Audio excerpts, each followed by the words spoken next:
memahaminya bukan hambatan, bukan beban. Itu jawaban dari keinginan kita.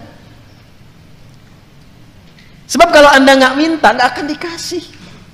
Kalau bukan untuk maslahat, nggak akan diujikan. Itu pun kita mampu gitu. Itu indahnya. Maka di sini Allah katakan rizqan lakum. Rizki itu ma yuntafa'u bihi atau ma yantafi'u bihi al-'abdu. Segala yang bisa dimanfaatkan. Saya ulangi, rizki itu definisi asalnya segala yang bisa dimanfaatkan. Pada awalnya segala yang bermanfaat. Ya. Jadi kita belum bicara tentang bagaimana cara meraihnya. Pelan-pelan. Jadi asalnya semua yang kita bisa manfaatkan yang telah Allah siapkan itu disebut dengan rizki nama umumnya. Paham? Baik. Kalau gitu saya namanya rizki bisa dimanfaatkan. Sudah, tahan sebentar. Pertama, sudah kita definisikan segala yang bermanfaat atau bisa kita manfaatkan. Lalu apa wujudnya? Dan bagaimana cara mendapatkannya? Saya akan turunkan beberapa ayat agar mudah kita memahaminya. Nanti kalau sudah masuk ke ayat itu, barangkali kita tidak akan urai lagi atau kita hanya ingatkan dengan singkat. Pertama, hukum rizki Allah telah tetapkan aturannya. Saya ulang, hukum rizki Allah telah tetapkan aturannya sebagai berikut. 1.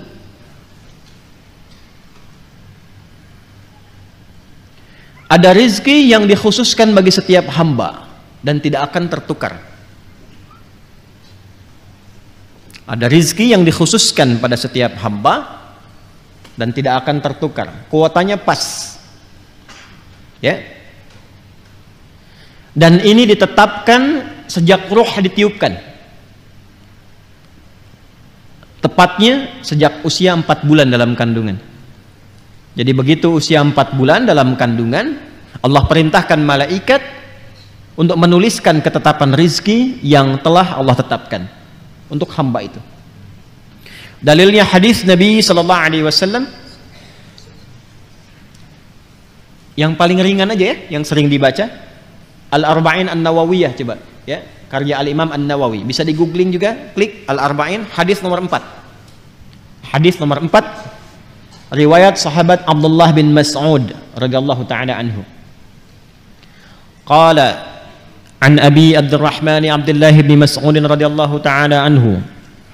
Qala qala Rasulullah sallallahu alaihi wasallam, inna ahadakum yujma'u fi batni ummihi 40 yawman nutfah. Rahmukallah.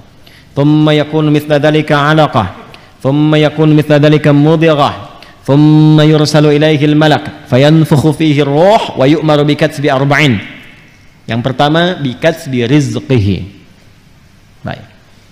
Sungguh setiap kalian akan dibentuk dalam perut ibundanya. Setiap anak Adam yang tercipta ada proses dulu berlangsung di perut ibundanya. 40 hari pertama proses perpaduan antara spermatozoa dengan ovum berproses. Kemudian 40 hari yang kedua berbentuk alaqah, zigot mulai menempel di dinding rahim, ada proses yang kedua tahapannya. 40 hari ketiga 120 hari, usia 4 bulan mulai berbentuk mudghah, seperti daging keratan yang sudah mulai ada bentuk. Usia 4 bulan ini 120 hari Allah perintahkan malaikat untuk meniupkan roh. Jadi 4 bulan dalam kandungan roh ditiupkan. Lalu diperintahkan untuk menetapkan 4 hal. Dari 4 ini, ketetapan yang pertama adalah bikatbi rizqihi, menetapkan rizkinya dari mulai ia saat itu berkehidupan sampai wafat. Ya, sampai dengan wafat. Ingat ya. Jadi ini yang tidak akan tertukar. Ada putri yang tertukar, ada menteri yang ditukar, ya kan? Ada apa lagi itu? Pekerjaan yang tertukar, tapi tidak akan pernah ada rizki yang tertukar. Jadi kalau sudah tahu dapat bagiannya, paham hadis ini satu aja, satu kalimat, rizki tidak akan tertukar. Kalau tidak tertukar, satu, nggak perlu takut kekurangan rizki. Karena setiap kita itu sudah dijamin sampai wafatnya. Yang kedua, awas hati-hati, bukan jenis rezekinya. Ini yang saya maksudkan. Yang kedua, tidak perlu iseng mengambil rezeki orang lain. Karena setiap kita ada bagiannya. Dan itu tidak akan tertukar. Jadi Allah tuh menjaminnya begini misalnya. Saya spidol aja lah, saya contohkan. Atau madu boleh lah. Wah nih. Lihat baik-baik. Ini si A, ini si B. Jelas ya? Bagian ini telah tetap nih. Misal, ini 100 juta. Jelas? Yang ini pun misal 100 juta. Walaupun ketetapan Allah ini sifatnya gaib ya, sesuai dengan maslahat. Kadang-kadang yang ini cuma 1 juta. Kadang-kadang demikian. Ya. Asi keluar tuh, pakaian masuk, harganya 1 juta, meninggal misalnya. Bisa jadi demikian. Ya. Ada yang 1 triliun, ada yang macam-macam sesuai dengan kemaslahatan hidupnya yang ditetapkan oleh Allah untuk membuat dia lebih dekat dengan Allah. Tinggal manusianya memanfaatkan itu atau tidak. Ini 100 juta contoh, ini pun 100 juta contoh. Ini hukumnya masing-masing sudah dapat bagian. Dan hukumnya tidak akan tertukar. Karena tidak akan tertukar, maka rezeki di sini pun nggak akan bertambah, nggak akan berkurang. Tetap aja 100 juta. Paham nggak? Jadi kalaupun ngambil ke sini misalnya 10 juta, 100 juta, ngambil 10 juta, nambah nggak? Kalau hitungan manusia matematika nambah 10 juta, jumlahnya 110 juta. Tapi tahukah Anda, sebetulnya bagian rezekinya tidak akan bertambah. Tetap ketika dia telah mengonsumsi 100 juta, meninggal. Yang 10 jutanya nggak akan pernah dia bisa pakai. Tapi dia hanya membawa dosa 10 juta dari yang ini. Dan 10 juta ini akan dibalikan ke sini, akan kembali ke sini. Akan balik itu ya, dengan cara-cara yang berbeda. Tapi ini akan menyimpan dosa 10 juta kalau tidak dia tobati dan tidak dia kembalikan, ini akan dia bawa sampai hari kiamat. Paham nggak? Nah, nanti rizki-rizki ini aturannya sangat indah. Jadi kalau kita sudah paham seperti ini, nggak usah iseng mengerjakan perbuatan-perbuatan tercela. Jadi kalau kita benar cara memahami Qur'annya, nggak ada pencurian, ya, nggak ada penipuan. Sebab itu hanya buang-buang waktu dan menyulitkan hidup saja. Makanya kan kadang-kadang langsung dibuktikan di depan pandangan kita. Orang korupsi kan, ngambil harta orang kan, ditangkap misalnya oleh penegak hukum. Setelah itu kena TPPU misalnya, diambil lagi semua, dibalikin lagi. Itu contoh dunianya. Paham nggak sampai sini? Kalau sudah mengerti, tidak boleh ada satupun yang belajar dengan saya melanggar ketentuan ini. Hindari, hati-hati. Ajak-ajakan untuk mencuri, menipu, korupsi dan sebagainya jauhi. Siap? Karena hakikatnya perbuatan menyimpang itu hanya akan menyulitkan diri sendiri. Tidak akan menambah sesuatu. Jadi kalau Anda mau kumpulin pun sampai 100 triliun, apa kira Anda akan hidup sampai mengonsumsi itu?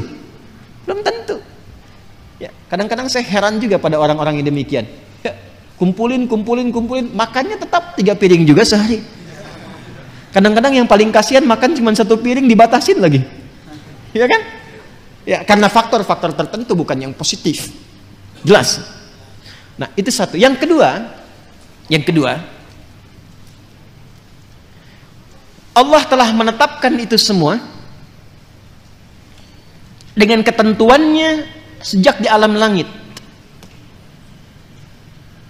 Itu ada di Quran surah ke-51 ayat 18. Quran surah ke-51 ayat 18. Wa fis samaa'i rizqukum wa ma tu'adun. Ayat 22, maaf, 18-nya untuk istighfar, 22-nya untuk rizki. Quran surah 51 ayat ke-22. Wa fis samaa'i rizqukum wa ma tu'adun. Ada ayatnya? Paling kanan agak ke bawah. Wa fis samaa'i rizqukum wa ma tu'adun. Perhatikan cara membacanya. Wa fis samaa'i rizqukum wa ma tu'adun.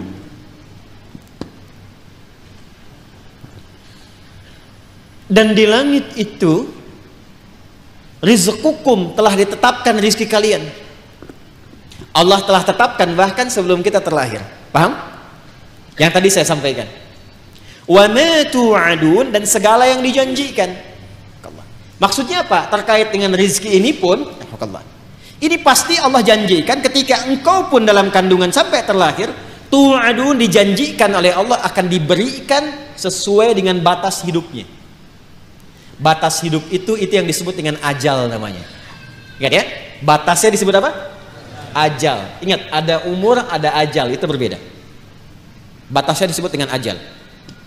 Karena itu dalam hadis tadi, antara rizki dengan ajal itu beriringan.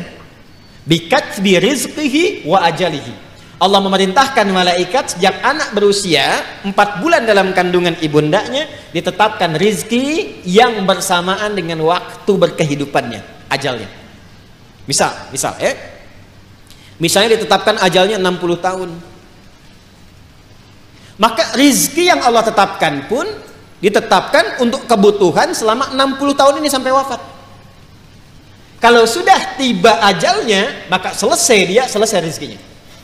Ya, wafat ia, kembali kepada Allah, nggak bisa maju, nggak bisa mundur, tetap di sini, sesuai dengan waktunya, sesuai kuotanya. Itu ada di Quran surah ke-7 Al-A'raf ayat 34. Walikulli ummatin ajal. Fa idza jaa ajaluhum la yastakhiruna sa'atan wa la yastaqdimun. Semua umat yang berkehidupan di bumi, bukan 1-2 orang. Allah telah tetapkan batas hidupnya. Kalau sudah tiba ajalnya, batas hidupnya selesai, maka tak bisa dia mohon untuk diundurkan atau bahkan dia ingin dimajukan. Selesai sesuai dengan ketetapan. Jelas? Nah, rizki yang Allah tetapkan itu, ini sesuai dengan ajal. Cara mengisi ajal itu yang disebut dengan umur namanya. Di umur cara kita mengisi dengan ajal itu batas usianya. Paham? Nanti lain waktu kalau sudah masuk ayat tentang umur baru saya terangkan apa itu umur ya. Nah sekarang rizkinya ditetapkan di langit. Kita diberikan tugas di mana? Di bumi, al-ard. Ini dia. Dijanjikan oleh Allah, diturunkan ini, diberikan kepada kita. Kita hidupnya di sini, rizki ditetapkan di langit, diturunkan di bumi. Baik ya. Sekarang kita di mana? Di Masjid Al-Ihsan. Bumi kan luas. Ya. Kita di mana sekarang? Di Masjid Al-Ihsan. Masjid Al-Ihsan. Jadi kalau ini bumi begini, di sini tik aja. Ya kan? 1 titik ya. Baik. Pelan-pelan.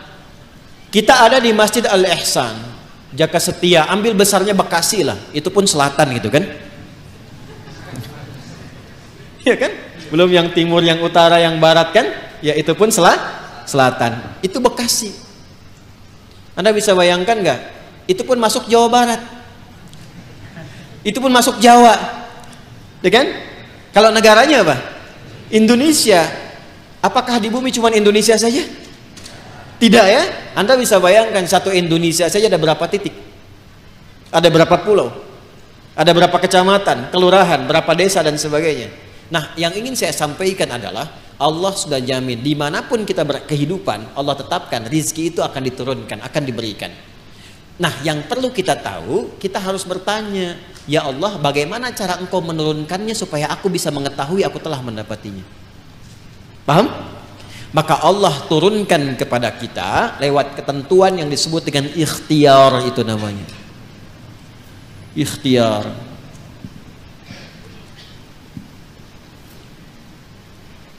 Maka turunlah Quran surah ke-2 Al-Baqarah ayat 168.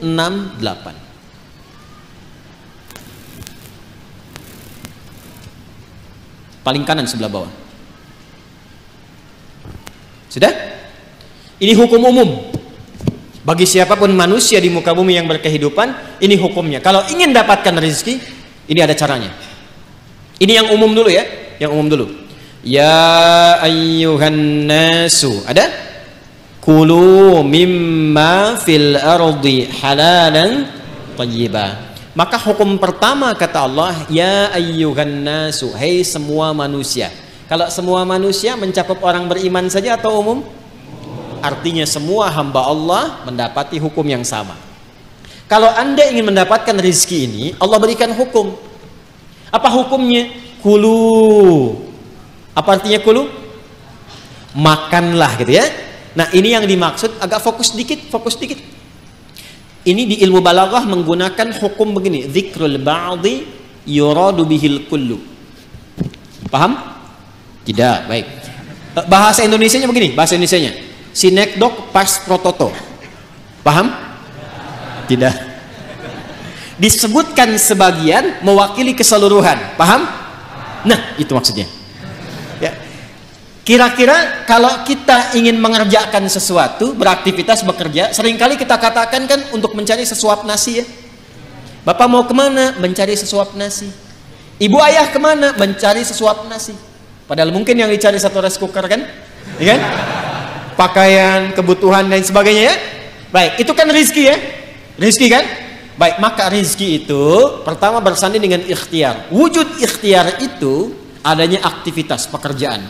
Karena itu, perhatikan, kata yang mengiringi rizki bentuknya kata kerja.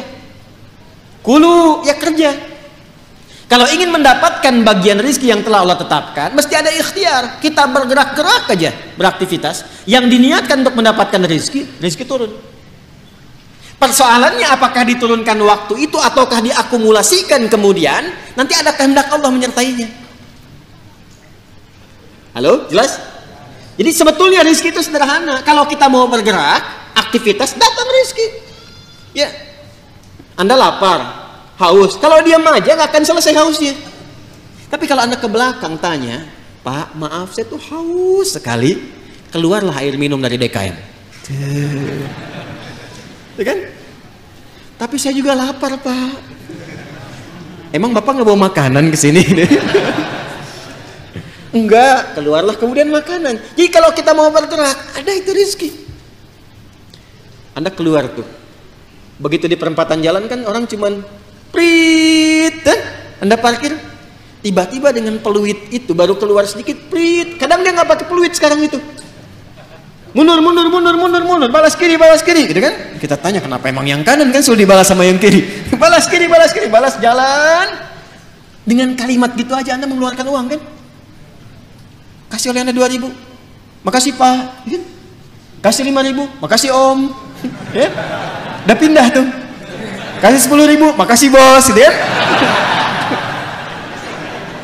Ya kan? Kebayang ya? Jadi kalau kita mau bergerak, sebetulnya rizki itu turun. Hanya nanti ada yang diakumulasikan, ada yang diberikan seketika. Ada yang sifatnya akumulatif. Sebetulnya hasil ikhtiar Anda hari ini, cuman mungkin diberikannya besok. Pernah nggak Anda cari pekerjaan? Bahasa manusia ditolak di sini, tolak di situ, tolak di sini. Pernah ya begitu ya? Tapi tiba-tiba setelah seminggu, 2 minggu, 1 bulan, Anda mendapatkan pekerjaan yang tawaran gajinya di luar ekspektasi Anda. Pak, mau nggak nih? Ada peluang 9 juta. Ternyata itu hasil ikhtiar Anda dari hari pertama, kedua, ketiga dapatnya itu. Paham sekarang ya? Itu hukum pertama. Jadi nggak bisa mendapatkan rezeki dengan diam. Selalu ada ikhtiar. Tapi jangan sampai ikhtiar itu, awas, ditempuh dengan bentuk yang negatif. Atau didapatkan dengan cara ikhtiar misalnya, maaf ya, bukan dalam gerak yang positif. Negatif itu kan bisa maksiat, ya, atau pengertian yang kedua tidak bergerak sehingga sakit. Dengan sakit itu rezeki datang. Paham nggak? Anda nggak minum sampai sakit, tuh kan? Nah, begitu sakit, tiba-tiba datang orang nengok, bawa buah, gitu kan? Bawa makanan. Jangan diikhtiarkan dengan sakit untuk mendapatkan itu. Paham? Atau yang kedua dengan cara maksiat. Seseorang menempuh maksiat, menempuh cara yang tidak dibenarkan, yang menimbulkan persoalan. Sesuatu yang menimbulkan persoalan, kemudian persoalan itu bisa diurai sehingga lurus kembali, keadaan yang lurus, benar, gak ada soalnya, itu disebut dengan halal namanya. Dari kata ahalla yuhillu. Kata ahalla dari kata halla. Orang Arab kalau mengatakan hillul mushkilah, artinya, atau hillul ahbal, benang yang kusut bisa diurai lagi. Sehingga dia menjadi lurus. Sesuatu yang lurus yang tidak ada persoalannya disebut dengan halal namanya. Jelas? Nah, maka ketika Anda menempuh mencari rezeki ini, carilah yang lurus-lurus saja. Cari yang lurus, jangan cari sesuatu yang membuat kehidupan Anda jadi kusut. Karena itu segala bentuk pintu yang mengantarkan pada kekusutan hidup, yang memungkinkan Anda menjadikan hidup bermasalah, dilarang oleh Allah. Jangan lakukan ini, jangan kerjakan ini. Lawan dari sesuatu yang lurus, yang larangannya ditampilkan sehingga mencegah kita dari kesulitan, disebut haram namanya. Karena itu dihadirkan lawan halal itu dengan haram.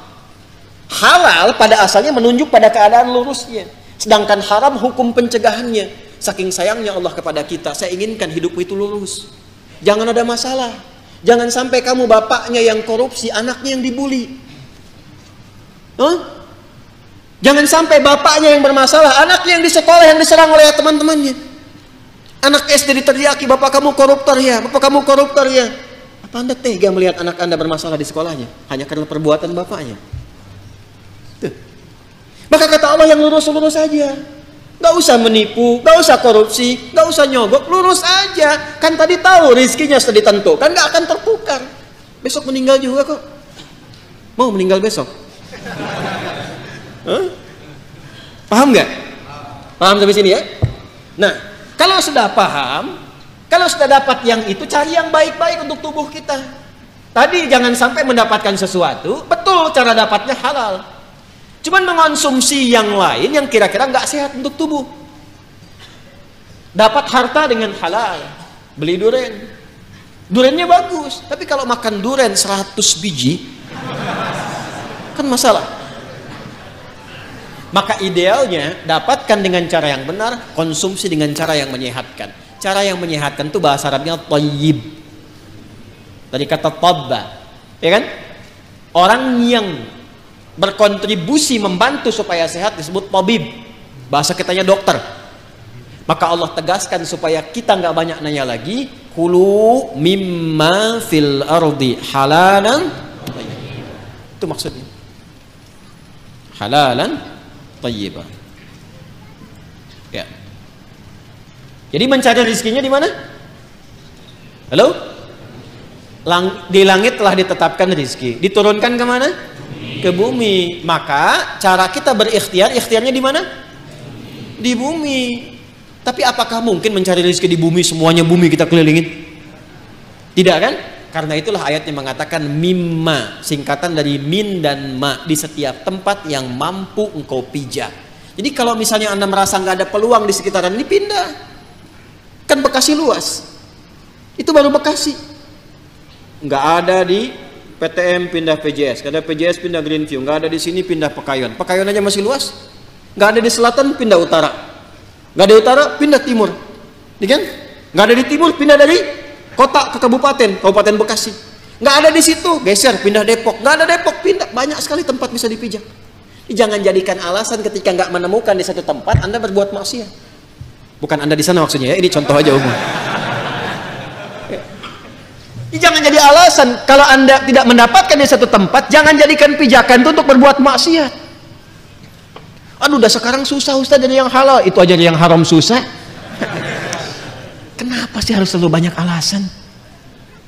Allah sudah menjamin, kenapa manusianya bikin susah? Paham sampai sini? Jelas ya? Nah, ini bagian yang pertama, ini hukum umum. Jadi kalau ingin mendapatkan rezeki, ingin mendapatkan kesuksesan dalam konteks berkehidupan, maka silahkan beraktivitas, silahkan bekerja, silahkan semangat, dan iringi pengetahuan untuk menambah itu, menambah kuantitas dan kualitasnya. Biasanya nanti persamaannya semakin tinggi ilmunya, semakin juga cepat mendapatkan rezekinya. Makanya S1 dengan S2 beda kan? Dari salarinya saja kan? S2 dengan S3 beda kan? Ya kan? Nah, maka kalau ingin tingkatkan silahkan ada skema pengetahuan, ada skema rajin untuk beraktivitas. Semakin Anda menguatkan diri, semakin rajin, semakin kuat, semakin banyak bisa didapatkan. Jadi kalau masalah rizki, yang teori pertama hukum umum tidak dikorelasikan dulu dengan iman. Jadi di sini tidak bisa Anda berkata begini, ya Allah, aku sudah beriman, kenapa dia kaya aku tidak? Padahal dia nggak beriman. Allah balik nanya, kamu kerja nggak Joni? Kan aku udah bikin hukum, dia memang belum beriman, tapi dia lihat tuh keluarnya kapan, kerjanya bagaimana. Kamu belajar 2 jam, dia 8 jam. Ya kan? Dia punya kreativitas, punya inovasi, kamu cuma lihat, manfaatkan, kerja begini kamu ketinggalan. Kalau kamu mau seperti itu, ya kamu taikan tenaganya, ekstra, tambahkan dan seterusnya. Kan F1 sama dengan F2 kan? Gaya gerak sama dengan gaya dorong. Apa yang didapatkan itu yang keluar, gitu kan? Dan seterusnya. Nanti banyak kalau fisika bisa kita turunkan lagi. Ada hambatannya, ada macam-macamnya, ada tantangannya. Hukum Pascalnya kan apa? F sama dengan P kan? Gaya berbanding lurus dengan tekanan kan? Ya kan? Jadi kalau Anda bergaya ingin tampil, ingin keluar, akan selalu ada tantangan-tantangan di depan. Dan semakin banyak gaya, semakin banyak tantangan. Ya kan? Semakin banyak gaya, semakin banyak tantangan. Semakin ingin bergaya, semakin banyak tekanan. Kan F berbanding lurus dengan P. Ya, belajar fisika ya? Baik. Nah, itu hukum pertama. Dua, Ustaz. Ya Allah, kami beriman. Apa manfaat iman kami untuk rezeki kami? Ini mahal ini informasinya. Karena dari Quran langsung. Apa manfaat iman kami untuk rezeki kami? Maka bagi insan beriman dipindahkan oleh Allah ayatnya dari hukum umum ke hukum khusus. Pertanyaannya sampai malam ini waktu Indonesia bagian barat ini dari Bekasi, kita semua, kita udah masuk ke hukum ini belum? Pertanyaannya begini. Kita beriman tidak? Beriman. Sekarang Allah turunkan hukum khusus bagi insan beriman yang tidak berlaku umum. Kalau kita ikuti, maka terjawab pertanyaan kita, ya Allah, apa manfaat iman kami kepadamu yang hubungannya dengan rezeki? Ya. Dampak iman kami terhadap rezeki apa? Maka diturunkanlah ayat 172 di surah Al-Baqarah itu. Yang tadi 168 sekarang pindah ke 172. Paling kiri agak ke atas sedikit ya. Maka yang tadi ya ayyuhan nasu, yang ini ya ayyuhalladzina amanu. Sudah beda ya? Yang Al-Baqarah 168 ya ayyuhan nas. Al-Baqarah 172 ya ayyuhalladzina amanu. Jelas? Hei semua yang telah menyatakan dirinya beriman. Kulu tetap sama dulu. Ikhtiarnya sama. Jadi bukan berarti sudah beriman gak ada ikhtiar. Tetap kamu pun kalau sudah beriman tetap hukum ikhtiar berlaku kata Allah. Yang nggak bisa, ya Allah, asyhadu an la ilaha illallah, asyhadu anna Muhammadar Rasulullah. Jatuh emas 10 kilo dari langit, boom. Nggak begitu. Tetap ikhtiar, kulu, kerja juga. Tapi perhatikan cara bekerjanya insan beriman. Ini yang ingin saya maksudkan. Dan ini bukan sesuatu yang menghasilkan keluhan. Jadi kalau kita sudah mengerti dan benar-benar beriman, ikuti ayat ini, perhatikan jaminannya. Kulu min thayyibati ma razaqnakum. Fokus ke sini.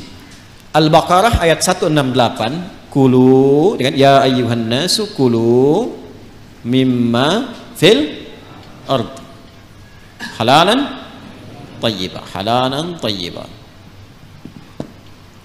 Ya ayyuhan nas. Al-Baqarah 172 ya ayyuhalladzina amanu. Nah, saya highlight ya. Yang ini ya ayyuhan nas, manusia, hukum umum, ini sifatnya universal. Yang ini ya ayyuhalladzina amanu, spesifik untuk insan beriman. Yang ini kulu mimma fil ardi. Yang ini kulu min thayyibati ma razaqnakum. Insyaallah. Fokus baik-baik. Pada hukum umum ya ayyuhan nasu kulu mimma fil ardi, hukum ikhtiarnya dibuat oleh Allah Subhanahu wa taala dengan hukum umum yang rizkinya akan turun berdasarkan dengan kerasnya ikhtiar. Semakin tinggi ilmunya, semakin banyak kerjanya, semakin juga berbanding lurus dengan rizki atau kuantitas rizki yang didapatkan. Jadi kalau kerjanya makin keras, ya kan? Makin kuat, makin disiplin, makin banyak waktunya, maka demikianlah kuantitas rizki makin datang, makin banyak, makin banyak, makin banyak. Bagi insan beriman, Allah rubah hukumnya. Perhatikan, kulu min thayyibati, dihapuskan kalimat mimma fil ardinya. Ini asalnya begini bunyinya, min, ma. Kulu silahkan kerja, aktivitas ikhtiar. Mimma fil ardi, di setiap tempat yang kamu bisa jejak di bumi. Gak ada di sini, pindah sini, pindah sini, pindah sini, mencari. Ya kan? Bagi insan beriman yang benar imannya, oleh Allah dihilangkan kalimat ininya, maksudnya tidak digunakan kalimat ini. Kulu langsung pindah ke sini. Kata thayyibnya dijamakkan berbentuk thayyibat. Dibuang halalnya, dimunculkan kata thayyibnya dalam bentuk jamak. Kulu min thayyibati ma razaqnakum. Dan yang paling dahsyat, diganti kata mimma fil ardi dengan kalimat ma razaqnakum. Perhatikan cara menerjemahkannya. Kalau kita baca Quran, bacanya begini, ya ayyuhalladzina amanu kulu min thayyibati ma razaqnakum. Tapi kalau kita terjemahkan, cara membacanya begini. Hai semua insan beriman, ma razaqnakum, telah banyak aku siapkan. Dengan keagunganku aku telah siapkan rizki untukmu. Jelas? Paham gak sampai sini? Nah, bagaimana cara mendapatinya? Maka mencarilah, berikhtiarlah untuk mendapatkan aku yang telah siapkan itu, yang telah aku siapkan itu dengan imanmu. Bagaimana ya Allah cara mencari rizki dengan iman? Pertama, Allah buang pada bagian kedua kata halal yang gak disebutkan. Yang ini halalan thayyibah, yang ini dibuang kata halalnya. Tidak ditemukan kata halal. Ya ayyuhalladzina amanu kulu min thayyibati, halalnya kemana? Kenapa dibuang kata halal? Karena bagi insan beriman itu, imannya sudah otomatis membimbing ia pada segala yang halal. Pengertiannya apa? Pengertiannya, setiap insan beriman itu mustahil mencari yang haram. Jadi kalau kita insan beriman selalu terpikir mencari yang halal, itu rizkinya Allah akan dekatkan kepada kita, sehingga tidak lelah mencarinya. Itu maksudnya. Jadi sekarang kalau mau kerja, kalau mau cari apapun, yang dibayangkan pertama kali jangan sulitnya dulu, jangan capeknya, jangan jauhnya, yang dibayangkan halalnya. Ya, jadi yang terbayang itu apa yang dihalalkan oleh Allah. Konsultasi ke ulama, lihat bakat Anda, minta sama Allah. Kalau Anda lakukan ini, kata Allah, aku mudahkan engkau mendapatinya, bukan engkau lelah mencarinya. Itu yang dimaksudkan. Jelas sampai sini? Nah, kalaupun sudah dapat, iman itu akan membimbing kita untuk selalu menyikapi rezeki dengan asas manfaat. Jadi yang Allah berikan nanti berkahnya. Dan berkah itu nggak dilihat pada banyaknya. Nggak dilihat pada banyaknya, karena setiap yang berkah itu pasti mengandung manfaat. Di ciri insan beriman itu sudah nggak lelah mendapatinya, lalu nafsunya ditata oleh Allah supaya memanfaatkan apa yang dicari itu, segala yang bermanfaat untuk dirinya saja. Jadi akhirnya dia nggak sibuk banyak berpikir sesuatu, yang penting bermanfaat untuk dirinya dia dapatkan. Saya beri contoh begini yang paling gampang memahaminya. Bapak Ibu kalau haus itu butuh apa? Minum. Sederhananya kan ada minuman, kita minum selesai haus kan? Itu konsep dasarnya. Jadi kalau ada air bening, ini air misalnya bening, airnya bagus, menyehatkan, baik. Kalau diminum hausnya hilang nggak? Nah, itulah asas manfaat namanya. Saya bukan ingin contohkan saya minum, bukan. Saya tidak terbiasa ceramah sambil minum. Ya, karena memang nggak mungkin ceramah sambil minum gitu ya. Ya, simpan dulu. Gitu. Yang saya ingin katakan, prinsip minum itu menghilangkan haus. Tapi persoalannya ketika nafsu menunggangi itu, ini masalah. Minum Pak, nggak mau yang ini pengen buah naga. Naganya coba yang di Depok ya caranya. Kebayang nggak? Sekalian beli nasi goreng ya ke Kebon Sirih, mampir di situ. Jam segini suruh nari nasi goreng yang di Kebon Sirih. Padahal di depan udah banyak keliling-keliling, tek. Nyari sana macet, dapat buah naga, begitu mau Kebon Sirih tutup. Akhirnya nggak makan gitu. Itulah nafsu. Itulah nafsu. Kalau sudah ditunggangi oleh nafsu berdasarkan provokasi setan. Paham nggak sampai sini? Maka insan beriman itu kalau dia mencari rizki dengan imannya, maka Allah akan bimbing dia mendapatkan rizki itu, dan dijama'kan bentuk thayyibnya dalam bentuk berkah. Min thayyibati, aku tambahkan kualitasnya, sekalipun dalam pandangan manusia kuantitasnya terlihat sedikit. Contoh begini, 1 juta dengan 10 juta banyak mana? Tapi kalau 1 jutanya berkah, maka akan berbeda kisahnya. Akan berbeda kisahnya. 1 juta kalau berkah dengan 10 juta tidak berkah, demi Allah saya katakan 10 juta tidak berkah, besok dipakai besok habis. 1 juta berkah, besok dipakai sampai akhir bulan gak habis-habis. Gak habis-habis. Saya pernah kisahkan ini kan, saya punya teman dulu di Tripoli itu. Ya, dia dari Bukit Tinggi itu diberikan oleh ibunya yang penyayang. Masya Allah. Rizki yang paling halal yang pernah dikumpulkan oleh ibunya, sejumlah $50. Ia berangkat teman-teman sampai di Tripoli, selama 4 tahun itu nggak habis $50 itu, dan nggak pernah terpakai. $50. Sampai dia berazam, mohon pada Allah, saya ingin ganti perjuangan ibu saya memberi saya ini dengan menghajikan beliau, dan dikabul oleh Allah. $50. Dan cobalah main ke daerah-daerah. Kadang-kadang memang mesti kita ke desa-desa, rindu suasana itu. Cobalah, Masya Allah, hidup dengan 100.000, 200.000, satu bulan cuma 300.000. Tapi kalau kita datang tuh ikan ada, buah ada, kayaknya nggak pernah ada masalah, senyum gitu. Ayo damang, alhamdulillah saya Pak, Masya Allah, ayo kan dia tuang. Jadi Masya Allah, makan dengan sambal aja, dengan kecap, dengan kayaknya enak gitu kan. Saya pernah diajak oleh salah satu jamaah itu, satu tempat, beliau punya tempat di Garut. Ini kisah nyata, kakeknya itu baiknya luar biasa. Ini nyata ya, saya nggak pernah cerita mengarang gitu. Itu kakeknya punya lahan, selalu ditanami buah-buahan. Bahkan yang punya tetangga pun beliau kasih itu benihnya. Sampai cucunya yang dekat dengan kami sampai bingung nanya, kayak kenapa harus tambahin begini? Nggak apa-apa, yang penting manfaat. Sampai sekarang teman-teman sekalian, itu Masya Allah, kalau sudah tumbuh kayak alpukat itu nggak kenal musim. Dia selalu tumbuh di musim manapun, dan kalau sudah habis muncul lagi buahnya. Itu besar buah alpukatnya itu bisa sebesar cangkir kelapa itu. Lalu ikan-ikannya tuh, Masya Allah, ikannya ada, airnya mengalir dari Cipanas hangat gitu ya. Itu selalu seperti itu, berkah, baik. Itulah keberkahan. Jadi kalau datang ke sana, ikan tinggal mancing ngambil sendiri, alpukat ada, kelapa ada, dan itu sesuatu yang sangat indah, uniknya nggak habis-habis. Kan siapa yang menjadikan itu? Allah kan? Tadi hukumnya kan, fa akhraja bihi minas samarati rizqan lakum. Jadi sebetulnya kalau kita mencari pakai iman, dunia ini nggak jadi beban. Yang jadi beban itu nafsu. Iya kan? Ya, yang jadi beban itu apa?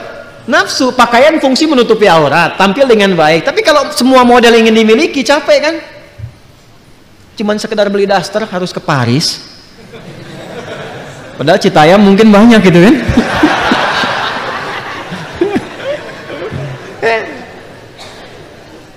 Beli tas, ya, beli sepatu, Cibaduyut banyak gitu.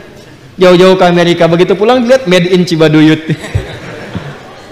Ya, saya tidak mengatakan harus tidak boleh kesini kesana, bukan. Yang ingin saya katakan adalah kadang-kadang kita harus menempatkan diri, apa yang kita butuhkan itu ini konsumsi. Kalau cuma memenuhi nafsu jadi beban nantinya. Jelas gak? Nah, jadi kalau kita mencari dengan iman, yang pertama dilakukan adalah kita mendekat kepada Allah, lalu Allah akan mendekatkan rizkinya kepada kita, sehingga membuat rizki itu mudah didapatkan, bukan kita lelah mencarinya. Jelas? Yang kedua, insan beriman selalu berpikir mencari yang halal dan menjauhi segala yang tidak disukai oleh Allah Subhanahu wa ta'ala. Riba jauhkan, tipu menipu, sogok menyogok jauhkan.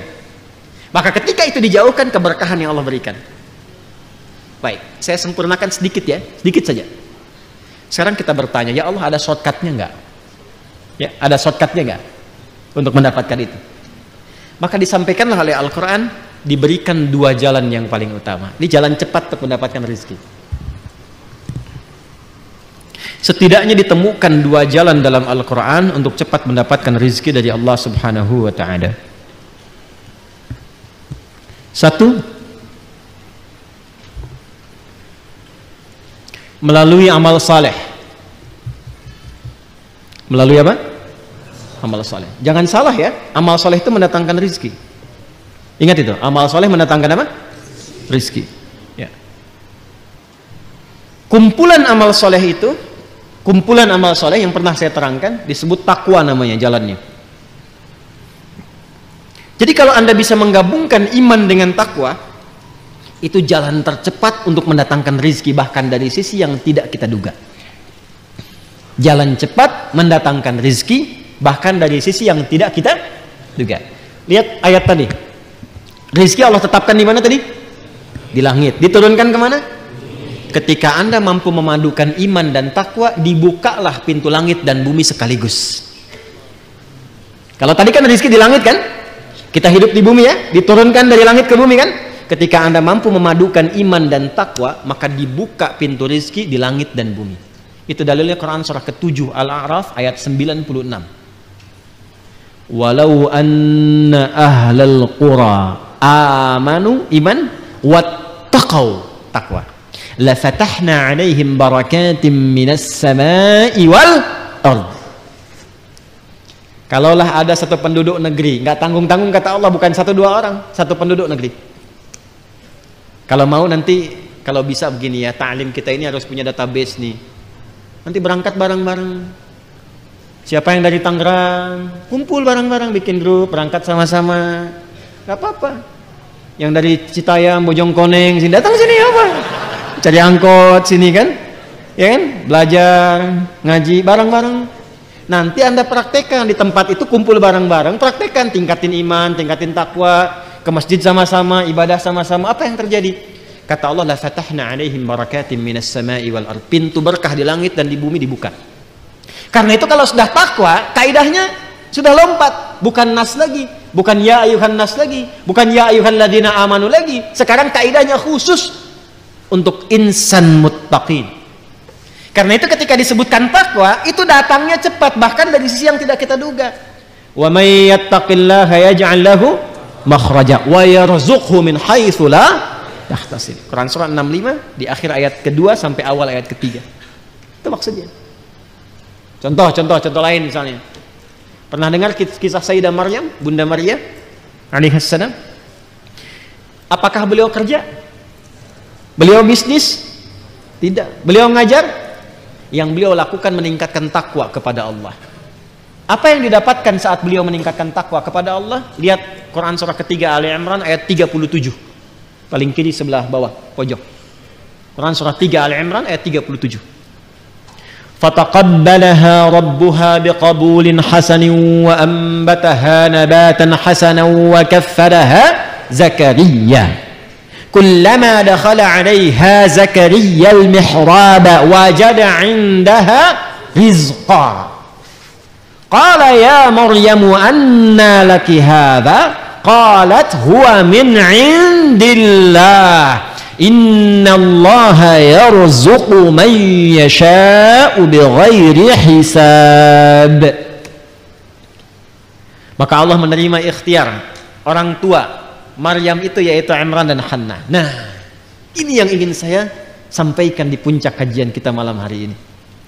Ternyata ada rizki yang Allah berikan kepada anak dari ikhtiar orang tua. Nanti lawannya ada rizki yang Allah berikan kepada orang tua dari ikhtiar anak. Yang dari orang tua ke anak ada di Al-An'am, Quran surah ke-6 ayat 151.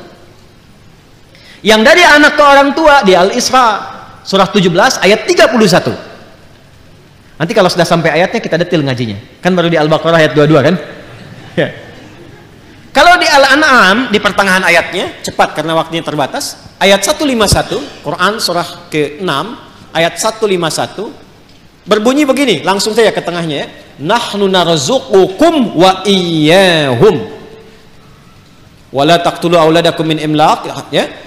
Kemudian nahnu narzuqukum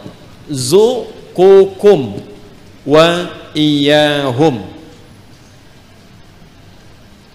Di Al-Isra, Quran surah ke-17 ayat 31, ayatnya berbunyi nahnu narzuquhum wa iyyakum wa la taqtulu auladakum khasyata imlaq. Ada? Ya, nahnu narzuquhum ini nahnu narzuquhum wa iyyakum. Yang ini rezeki yang Allah berikan pada orang tua ngalir ke anak. Yang ini rezeki yang Allah berikan ke anak, dampaknya ke orang tua. Pada yang pertama itu yang umum. Rezeki yang Allah berikan pada orang tua ngalir ke anak. Bapak kerja, yang makan siapa? Anak kan? Ya kan? Bahkan istri dapat kan? Uang istri, uang suami, uang istri. Gitu. Tapi kan istri dan suami mengolah, anak-anak dapat makan kan? Yang kerja ayahnya, yang ngolah ibunya, yang makan anaknya. Itu yang dimaksudkan yang pertama Al-An'am itu ayat 151. Jadi jangan takut kalau diberikan keturunan, jangan takut kehilangan rezeki, jangan takut gak bisa makan. Ini sejak peristiwa zaman jahiliyah itu, kalau melihat anak misalnya dikaruniai oleh Allah, tambah anak, dia takut gak bisa makan, dia bunuh. Tapi ayatnya turun dengan sifat umum. Seakan memberikan kesan, bukan hanya sekarang, mungkin nanti akan ada yang berpikir sama. Jangan sampai terjadi orang tua membunuh anak atau bahkan bunuh diri karena takut tidak mendapatkan rezeki. Tidak, kata Allah, aku telah siapkan skemanya. Jelas? Hati-hati nih. Kalau ayatnya disebutkan pasti terjadi. Ada orang tua sembarangan buang anak. Na'udzubillahi min dzalik. Ditemukan anak bahkan di dekat tumpukan sampah, dekat selokan, di kamar mandi dan sebagainya, tidak bertanggung jawab. Ya. Bahkan ada yang tega kemudian ngajak anak bunuh diri dan sama-sama dan sebagainya. Karena takut tidak dapat makan, takut miskin, takut fakir dan sebagainya, maka turun ayat. Makanya iman itu membantu kita untuk kuat. Demi Allah saya katakan, kalau Indonesia ini tidak dikaruniai mayoritas penduduknya dengan keimanan, mungkin sudah banyak hal yang tidak bisa kita tahan. Ya, di Jepang itu kalau banjir, teman-teman sekalian, pada pusing. Ada yang bunuh diri, ada yang ribut, ada yang macam-macam. Di kita hujan, banjir, berenang, nggak susah. Ya. Alhamdulillah kita mah santai-santai aja kan, ini kan. Wah, masya Allah gitu. Indonesia tuh luar biasa lah pokoknya. Segala bisa jadi ada kan, ya kan. Anda pergi ke Eropa sana, orang nyembeli kambing kepalanya dibuang. Di kita masak, di sop, ya.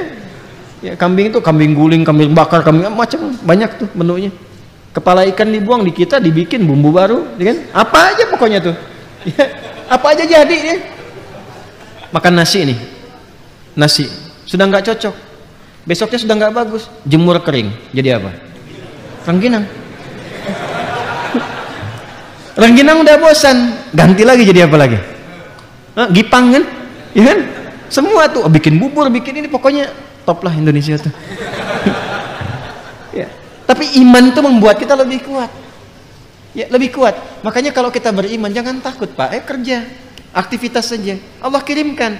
Yang bikin repot tuh kalau nafsunya banyak. Makanya didik anak itu untuk mendapatkan berkah. Jangan dididik anak mendekatkan kepada nafsu. Kalau dididik mendekatkan kepada nafsu, nanti tuntutannya ke orang tua tinggi. Ya.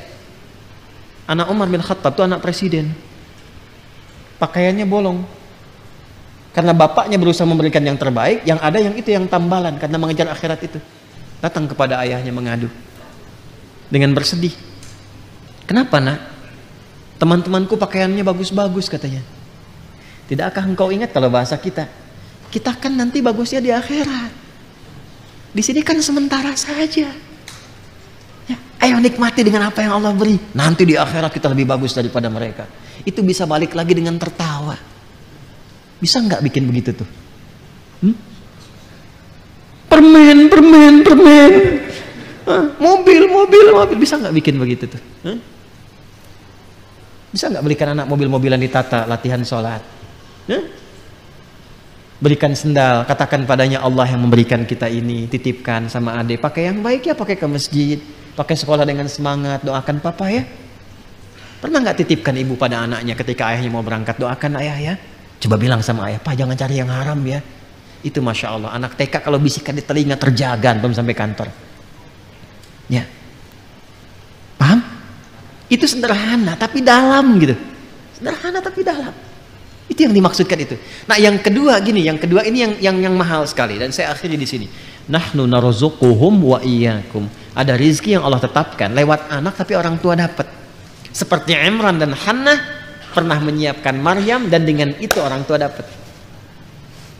Ibu sekarang masuk TK mahal nggak? TK ya? Saya kadang-kadang bingung juga dapat apa di TK di SD. Masuk SD mahal ya? Udah puluhan juta sekarang ya? Ya SMP demikian ya? Dan seterusnya. Mau saya kasih rumus gak di Quran yang murah? Mau? Baik ya. Maka rumusnya sederhana. Dekatkan anak ibu dan bapak sejak dini kepada Allah. Nanti Allah yang akan meringankan segalanya. Itu bahasa Quran, bukan bahasa saya. Jadi ketika Imran dan Hannah menyiapkan Maryam dalam kandungan, sudah disiapkan untuk mendekat kepada Allah. Makanya ketika Maryamnya lahir dan persiapan itu sudah sempurna, apa jawaban Allah di Ali Imran ayat 37 tadi?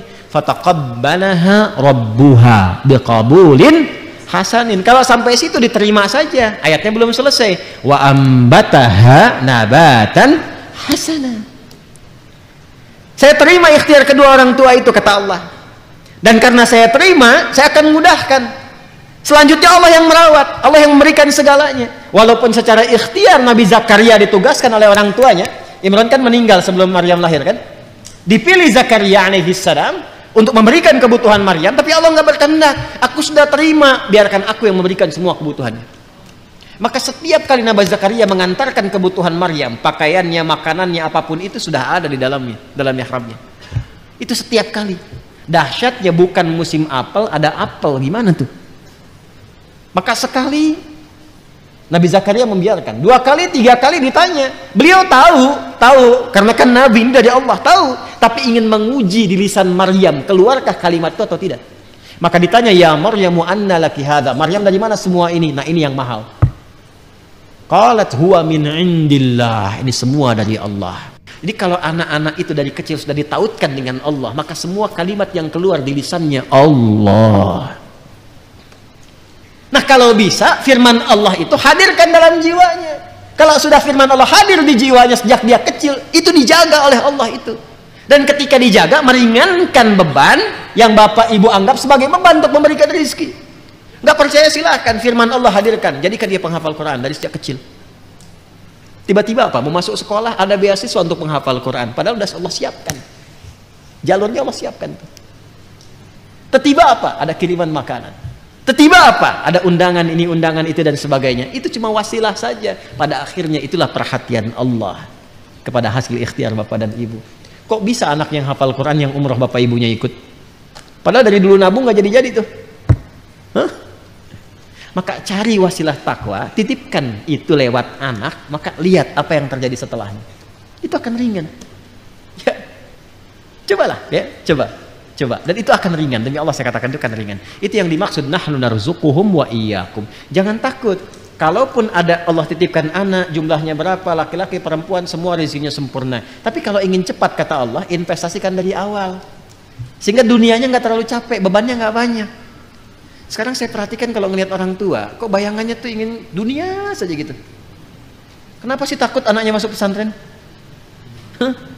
Masuk pada diniyah, sekolah-sekolah Islam. Dan saya juga pesan tuh pada yang aktif di sekolah-sekolah Islam itu, berikan pendidikan yang benar, jangan cari dunia juga. Masa namanya sekolah Islam yang cari dunia? Bayaran mahal-mahal, ngaji Quran nggak bisa. Itu bukan sekolah Islam namanya. Ajarkan sholat dengan benar, ajarkan Quran dengan benar, jangan cari profit dunia. Nggak apa-apa mendapatkan bagian dari rezeki dunia, tapi akhirat itu utamakan. Jangan sampai bayarnya lebih mahal dari sekolah umum, tapi akhiratnya nggak dapat. Itu hisabnya besar sisi Allah Subhanahu wa taala karena bawa nama Islam. Mohon maaf ya, mohon maaf gitu. Ini mengingatkan saja. Paham? Alhamdulillah. Baik, ini yang dimaksudkan. Nah, kalau kita umum ingin cepat mendapatkan itu, nanti rajin baca Quran. Contoh, ini malam apa? Besok hari apa? Nah, ada ibadah apa? Udah pasti itu kan? Malamnya Jumat, harinya Jumat, sholatnya sholat. Kebanyakan pada saat Jumat cuman sholat Jumat saja. Padahal di Jumat itu Allah telah terapkan skema memudahkan rezeki. Kan ayat Jumat itu surah Jumat kan 11 ayat, bukan cuma 1 ayat. Kenapa ngajinya ayat 9 aja, 10-11 yang nggak dibaca? Coba deh buka Quran surah Al-Jumu'ah, surah 62, ayat 9 sampai 11. Jangan cuma 9 aja. Kalau 9 cuma kewajibannya. Ya ayyuhalladzina amanu idza nudiya lis-salati min yaumil jumu'ati fas'au ila dzikrillahi wa dzarul bai' dzalikum khairul lakum. Baik. Teruskan, jangan cuma sampai sini. Fa idza ayat 10, fa idza qudiyatis salatu. Tuh. Itu skema ikhtiarnya. Ya, fantashiru fil wabtaghu min fadlillah. Tahan sampai situ dulu. Ayat 11 yang baca. Itu bagian rizkinya. Ikhtiar ayat 10, rizkinya ayat 11. Wa idza ra'au tijaratan aw lahwan faddu ilaiha wa tarakuka qa'ima. Qul ma indallahi khairum minal lahwi wa minat akhiri wallahu khairul raziqin. Kan ayat 11 ditutup dengan kalimat Allah yang terbaik yang memberikan rizki. Apa kaitan Jumat dengan rizki? Jadi ternyata datang Jumat itu bukan hanya duduk, mendengarkan khutbah, kadang-kadang ngantuk, sholat, lantas pulang. Bukan cuman itu. Memang kalau begitu gugur Jumatnya, kewajiban gugur. Tapi fadilah Jumat yang banyak gak dapet. Apa yang diantara yang banyak itu? Ternyata ada kaitan dengan kemudahan rizki. Kata Allah tuh kalau Anda datang Jumat, kenalan. Siapa yang duduk samping kanan kiri Anda itu? Ya, berkenalan. Setelah itu apa? Saling mengisi dalam kebaikan. Sebelum menyebar tuh tanya-tanya dulu. Anda mahasiswa, sedang ada tugas apa? Kenalan, mungkin ketemu dosen pakar tertentu, dibantu. Anda sedang cari peluang, belum punya pekerjaan. Mungkin yang datang itu yang bos perusahaan tertentu, sedang cari peluang macam-macam. Anda sakit, belum bisa berobat, mungkin ketemu dokter. Itu kan rizki. Ke rumah sakit baru daftar udah bayar, ketemu dokter langsung kasih resep. Kadang-kadang saya anterin ke rumah obatnya. Indah kan? Makanya nggak pernah terjadi kalau Jumatan di masa Nabi kecuali semua selesai kebutuhannya. Jumat itu Jumat solusi. Makanya disebut Jumat. Jumat itu bukan cuma kumpul. Kalau kumpul di lapangan juga kumpul. Halo? Di SCBD kumpul tuh. Di stadion kumpul. Lu apa bedanya dengan Jumat? Halo? Kenapa saya sebut SCBD jadi pada ketawa? Ya. Jumat itu kan seakar dengan kata al-jam'u, sifatnya Jum'ah. Yang kumpul al-mujtama' al-islami. Yang dibahas as-syu'unul ijtimaiyah. Ya artinya apa? Datang, duduk, kenali siapa yang datang, kemudian setelah itu perhatikan semuanya. Itulah Jum'ah. Ya kalau dapat begitu, ibadahnya enak, nyambung dengan Allah, diberikan akses, rizki dapat. Makanya kata Allah kalau udah dapat akses begitu, menyebar kalian setelah Jumat. Cari keutamaan yang telah Allah titipkan. Jadi kalau aksesnya sudah banyak, linknya sudah banyak, telepon sana sini, kerja disatukan, dapat rezeki tambahan. Halo? Itu kan? Ya, bangun itu. Jadi Islam tuh kalau dipraktekkan, makanya jangan hanya simpan Islam di aspek ritual saja. Islam tuh ada di sosial, Islam tuh ada di pekerjaan, ada di kantoran, ada dimanapun yang bisa kita praktekkan dalam kehidupan. Itu yang dimaksudkan rizqal lakum. Paham ini? Ya kalau sudah paham Allah baik tidak? Allah sayang tidak? Baik. Kalau yang ada yang menyayangi kita, ada yang baik pada kita, boleh nggak kita kecewakan? Hah? Boleh nggak kita khianati? Maka Allah tegaskan, fala taj'alu lillahi andada wa antum ta'lamun. Kalau sudah paham itu semua, aku baik, aku perhatian, aku siapkan kebahagiaan, kesenangan untuk kalian, maka jangan sekali-kali kalian mengkhianati aku, kata Allah. Jangan jadikan apapun dan siapapun seperti serupa denganku. Andada jamak dari kata naddan atau niddan, bima'nal mithli wal adli atau adli, sesuatu yang diserupakan. Jadi maksudnya apa? Secara singkat, jangan pertuhankan selain Allah subhanahu wa ta'ala. Sedangkan kau sudah tahu yang Tuhan siapa? Allah. Yang menciptakan kita siapa? Yang menciptakan orang sebelum kita siapa? Yang menciptakan langit bumi siapa? Kalau sudah tahu Allah Tuhan dan menyayangi kita, maka jangan pernah menuhankan selain Allah subhanahu wa ta'ala. Ketika itu dilakukan, maka semua nikmat-nikmat yang tadi maka akan berguguran sedikit demi sedikit, termasuk unsur keberkahannya. Makanya kalau sudah bergeser dari Allah, pasti nanti yang tadi yang baik-baik itu akan berkurang. Contoh, ibadah pasti akan berkurang. Semakin jauh dari Allah, semakin menipis ibadahnya. Apakah pelaku maksiat masih rajin sholat? Belum tentu. Apakah koruptor itu tiap hari ke masjid? Belum tentu. Pokoknya kalau dia bermaksiat, berjauh dari Allah, ibadah pasti menurun. Sudah pasti itu. Nanti hartanya pun bisa banyak, tapi berkahnya kurang. Karena Allah itu kalau sudah sayang pada hamba yang beriman, yang diberikan berkah kan, tadi kan berkah ya. Nah kalau orang sudah bermaksiat, berkah akan berkurang, bahkan mungkin hilang. Karena hilang yang muncul nafsu. Karena nafsu yang muncul, yang diinginkan selalu banyak, bahkan nggak sadar kalau dia sudah dapat banyak. Maka yang ditempuh apa? Akumulasi maksiat. Dia tuh sadar dia sudah kaya, hartanya banyak, masih korupsi juga, masih nipu juga, ya masih lebih daripada hewan. Itu sapi makan rumput, dia makan aspal. Itu aspal harusnya 20 cm, cuma 5 cm itu. Ada yang makan batu. Paham sampai sini? Maka kalau ada orang hamba sudah tahu Allah Tuhan, menjauh dari Allah, maka otomatis tadi yang taat menurun, ibadah menurun, maka maksiat berlanjut, berkah menurun, maka yang terjadi nafsu yang naik. Ini yang menjadikan kehidupan di bumi tidak seimbang, tidak stabil. Kalau sudah nafsunya naik, keinginan menghancurkan tinggi. Ini yang menjadikan orang-orang yang tidak kenal agama itu dekat pada aspek-aspek yang negatif. Kalau punya teknologi ingin monopoli, punya senjata ingin menghancurkan, punya ini, punya itu ingin mendominasi. Pada akhirnya meninggal juga. Dia tidak sadar meninggal dalam kefakiran. Dan apa yang dia kumpulkan tidak dia dapatkan kenikmatannya. Paham sampai sini? Baik. Jadi ini yang kita bahas di kesempatan kali ini, dan saya harus katakan ini adalah ta'lim kita yang terakhir di tempat ini pada bulan ini, ya. Insyaallah kita akan lanjut bulan depan. Ya kan? Ya, baik. Kita lanjut bulan depan. Hanya saya infokan dari sekarang, mungkin kita akan mulainya di pertengahan Agustus. Ya. Dengarkan dulu. Insyaallah bulan depan kita mulainya di pertengahan Agustus. Jadi Kamis depan saya belum bisa mengajar. Ya, karena malamnya harus sudah ke bandara. Mohon doa, kami akan menunaikan umrah dan baru kembali tanggal 13, tanggal 14. Jadi yang Kamis tanggal 4 ya kan, Kamis tanggal 4 ya, Agustus ya, itu saya tidak mengajar. Jadi kita untuk talim dengan saya tidak mengajar dulu dari sini. Kalau ingin ke sini nggak apa-apa, cuman saya nggak ada gitu. Nggak apa-apa mau sholat di sini ya, nggak apa-apa. Hanya insya Allah nanti kalau saya ada waktu mungkin saya akan sambungkan ta'lim lewat dari Madinah atau dari Makkah Al-Mukarramah, sehingga ada beberapa informasi yang bisa saya sampaikan dari sana. Tapi kalau malam Jumatnya nggak mungkin karena masih di pesawat, ya nggak bisa saya ta'lim dari situ ya. Itu yang pertama.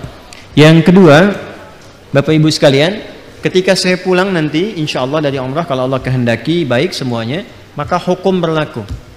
Hukum pertama yang boleh ada di dalam masjid adalah yang sudah mulai menghafal ayat yang akan dibahas. Saya akan tempatkan petugas di setiap pintu masjid. Tugasnya adalah Al-Baqarah ayat 23. Satu ayat saja. Satu ayat. Kalau Anda protes saya tambah. Al-Baqarah ayat berapa? 23. Ingat ya, panitia ya. Ya, panitia juga sama tuh ya nanti. Saya tempatkan di sana, belakang sana ya. Satu ayat saja. Dan waktunya panjang. 1 bulan saya berikan. Ya. Sekarang kan masih Juli kan, ketemu lagi Agustus ya. Ya, 1 bulan ya. Baik. Al-Baqarah ayat berapa? Boleh berada di dalam, tapi hafal Al-Baqarah ayat 23. Silahkan datang lebih awal supaya ditesnya bisa lebih cepat ya. Untuk masuk, ambil posisi dengan baik. Kalau belum hafal, tunggu di luar. Saya akan bersabar walaupun cuma 2-3 orang di dalam, banyak di luar nggak apa-apa. Ya, pokoknya ikuti itu ya. Yakin ya? Siap ya? Sepakat? Baik. 2.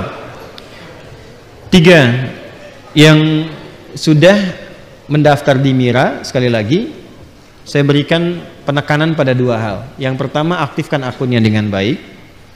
Kemudian kalau baru bergabung, dikaji materi sebelumnya. Ada tentang tauhid 60 video. Tentang sholat baru nyambung ke yang sekarang.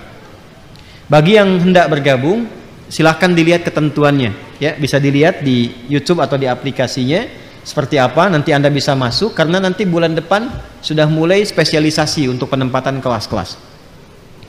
Yang ketiga, adik-adik yang di mahasiswa, saya katakan sekali lagi, saya tekankan, ayo siapkan dari sekarang untuk menjadi ahli Quran. Karena sekarang kami siapkan program pendampingan sambil kuliah, sambil menghafal dan belajar Quran sesuai jurusan masing-masing. Itu gratis, gak ada biayanya. Ya, alhamdulillah teman-teman yang wakaf itu kan kita cetakan mushaf, paket hafalan, bukan mushaf. Paket hafalan sudah kami bagikan. Kemarin satu kampus di Banten, Faletehan, kami berikan 2.500. Ada kampus lain yang 5.000. Sekarang banyak di kampus-kampus sudah mulai mahasiswanya menghafal. Jadi kalau Anda tidak memulai, Anda ketinggalan. Nanti ada orang yang IPK 4 sekaligus hafal Quran, Anda kemana nanti? Ya. Kemudian yang selanjutnya, ini bagian yang terakhir barangkali, Bapak Ibu yang sekali lagi ingin menitipkan anaknya di pesantren, pendaftaran sudah dimulai. Anda bisa datang langsung, mengisi formulir, itu gratis. Nanti tunggu kemudian untuk kami undang untuk mengikuti tes ya untuk yang selanjutnya. Dan saya tutup sebelum kita berdoa, bagi yang telah dihubungi admin untuk hari Senin imtihan qabul yang tahap pertama untuk beasiswa ke Tripoli, ke Libya, itu akan datang 2 utusan dari Tripoli melakukan ujian langsung secara lisan. Yang telah menerima undangan lulus pada bagian pertama, mohon jangan terlambat, jam 10 sudah berada di sini karena insya Allah akan dilakukan tes langsung oleh perwakilan dari Tripoli. Mereka insya Allah besok berangkat dari Jeddah dan sampai di Indonesia hari Sabtu, dan hari Senin akan mengadakan tes. Mudah-mudahan lulus, dan itu akan ada 2 kampus, dan dua-duanya kampus-kampus top. Satu kampus yang saya alumni dari sana, kuliah dakwah Islamiyah. Yang kedua kampus kuat untuk Quran, namanya Asmariyah. Itu kuat sekali, kalau masuk sana itu Qurannya kuat sekali insya Allah. Jadi saya harapkan, dan semuanya gratis ya, tiketnya gratis, tinggal gratis, ada uang saku sampai dengan kembali, dan saya akan pantau sampai selesai S3 dengan izin Allah subhanahu wa ta'ala. Ini yang bisa saya lakukan. Mudah-mudahan Allah menerima kita semua, memaafkan dan mengampuni kita semua, dan menjadikan kita menjadi hamba-hamba terbaik sampai kembali kepada Allah subhanahu wa ta'ala. Bapak Ibu sekalian, demikian pertemuan di malam hari ini. Jadilah hamba yang baik, bangun silaturahim, jauhi berbagai hal yang bisa memecah belah kita semua, dan mudah-mudahan sekali lagi Allah menjadikan negeri kita Indonesia terjaga dalam kebaikan dan meridai kita semua dalam kemuliaan insyaallah.